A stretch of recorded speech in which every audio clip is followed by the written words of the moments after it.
నమస్తే అమ్మా. చెప్పండి. మీ పేరు? రాధిక. ఓకే. ఏ ఊర్లో ఉంటారు? ఇక్కడనే ఉంటా. ఇనాంగూడ ఏం యశోద్. చేస్తారు? నేను హౌస్ వైఫే. Housewife. ఓకే. సన్నబియ్యం వస్తున్నాయా ఆ, మీకు? వస్తుంది. ఎలా ఉన్నాయి అవి? బాగున్నాయి. అవే తింటున్నారా? అవే తింటున్నాం. అమ్ముకుంటలేరుగా? లే అస్సలు అమ్ముకోవట్లేను. ఉమ్, ఎందుకంటే మాకు లేవు కదా, మేము చేసుకుంటేనే వస్తాయి అవి, మాకు డబ్బులు ఎక్కడివి? ఉమ్, అవి ఇస్తేనే కదా. ఇంక ఇప్పుడు 3 months నుంచి అయితే అవే తింటున్నాం. బాగున్నాయి. లేకపోతే కొనుక్కోవాల్సి వస్తుండే. బాగున్నాయి ఉమ్. ఎంత బియ్యం అయితే. మిగులుతుంది రైస్ బ్యాగ్ మీద? రైస్ ఉమ్, మేము అసలు కొంటలేం కదా ఇంకా. ముందంటే 1500 అట్లా ఉంటుండే, 25 kgs అట్లా. ఉమ్. ఇంక ఇప్పుడైతే ఫ్రీ కాబట్టి నో ప్రాబ్లం. No problem. తింటున్నారు మంచిగా ఓకే, అయితే. మంచిగానే తింటున్నాం. ఓకే.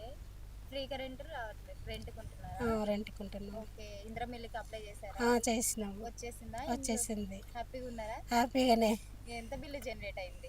ఎంత బిల్ అంటే 1 lakh 1 వచ్చింది. లాక్ వచ్చింది. ఓకే. ఎక్కడ కడుతున్నారు ఇల్లు? ఇక్కడనే ఇప్పుడు నిల్చిన దగ్గరనే. ఇదే కడుతున్నారు. ఇదే స్టార్ట్ కడుతున్నాం. చేసేసారు అప్పుడే. చేసాం. ఏం చెప్తారు రేవంత్ రెడ్డి గారికి? చాలా థ్యాంక్స్ ఆయనకి. ఎందుకంటే మాలాంటి వాళ్ళకు ఇట్లాంటి ఇల్లు ఇచ్చడం అంటే గ్రేట్. ఉమ్, ఎందుకంటే మాకు ఇంకేడ ఏం లేదు కదా, వేరే ఆస్తి అనేది ఏం లేదు. ఉమ్. ఇది ఒక్కటి ప్లాట్ ఉంది, కట్టుకోవడానికి కొంచెం 5 lakhs అయినా మాకు ఎంతో బెనిఫిట్ అవుతుంది కదా.